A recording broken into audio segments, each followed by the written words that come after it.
If you do float the Blackfoot River campground, you're going to come across what we call about 6 river cross fencing crossings where we have PVC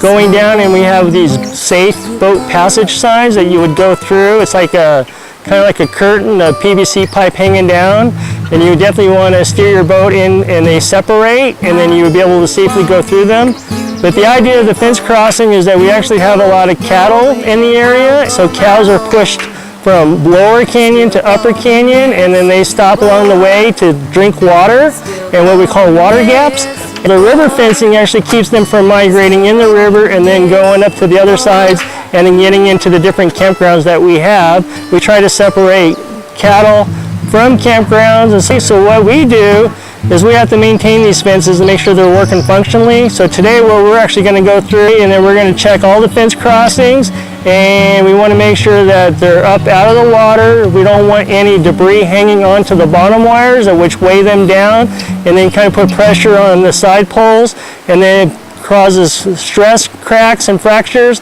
and then some of the support bracings sometimes break. And so what we want to do is go through and we want to make sure those are all functioning, and if they are broken, we'll replace them and fix them so the fence is correct and that the crossings are safe for the people to go through. I want